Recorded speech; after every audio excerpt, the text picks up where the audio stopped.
Hi friends, నేను మీ Anusha Prashanth cooking vlogs.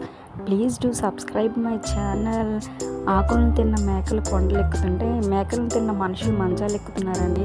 So అలా కాకుండా మనం ఆకుకూరని తినేసి మనం చాలా హెల్తీగా ఉందాం. సో ఆకుకూర ఎలా తయారు చేయాలనేది ఈ వీడియోలో మీకు ఎక్స్ప్లెయిన్ చేయబోతున్నాను. ముందు తోటకూరని నీట్గా కడిగి పక్కన పెట్టుకోవాలి. అలాగే పప్పును కూడా కడిగి పక్కన పెట్టుకొని అందులో 1 to 1.5 గ్లాస్ వాటర్ని యాడ్ చేసేసుకోవాలి.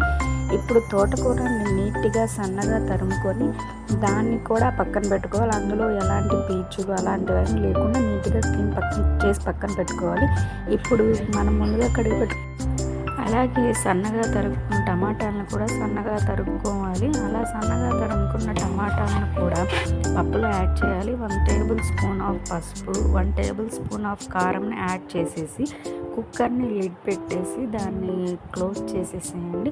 ఇప్పుడు మనం గ్యాస్ మీద దాన్ని పెట్టేసి సిమ్లో 4 to 5 విజిల్స్ కుక్కర్లో వస్తే సరిపోతుందండి. అలా వచ్చిన పప్పుని తీసేసి మనం మూత తీసి చూస్తే మనకు పప్పు రెడీ అవుతుంది. సో అందులో కొంచెం సాల్ట్ యాడ్ చేసుకొని దాన్ని బాగా ఎన్నుకోవాలి.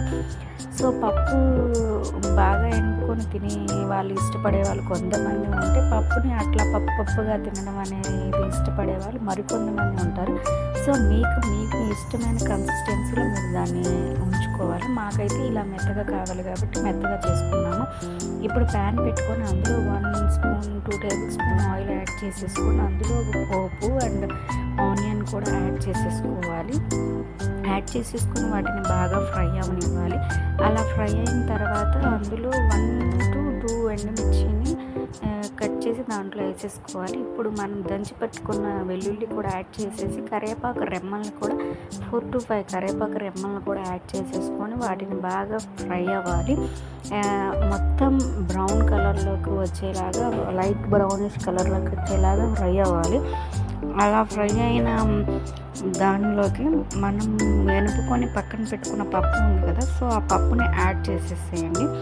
యాడ్ చేసి దాన్ని బాగా కలపండి. 2 to 3 మినిట్స్ అలా గ్యాస్ మీద ఉంచేసి సిమ్లో ఉంచేసి తిప్పిన తర్వాత మనకు పప్పు రెడీ అవుతుంది. సో ఈ పప్పుని మనం సర్వింగ్ బౌల్లోకి తీసేసుకొని దాన్ని పక్కన పెట్టుకోవాలి. ఈ పప్పుని మనము వేడి అన్నంలోకి 2 టేబుల్ స్పూన్ ఆఫ్ పప్పును వేసేసుకొని అలా కలుపుకొని తింటుంటే ఉంటుంది. చెప్పలేమండి, ఆకుకూర అనేది అందరికీ నచ్చదు. సో అందులో మస్ట్ అండ్ షుడ్గా నచ్చింది తోటకూర. సో తోటకూర తినడం అనే ఫీలింగ్ అందరికీ ఇష్టం ఉండదు. సో అందులో ఇంక్లూడింగ్ మీ ఆల్సో, నేను కూడా అంతే.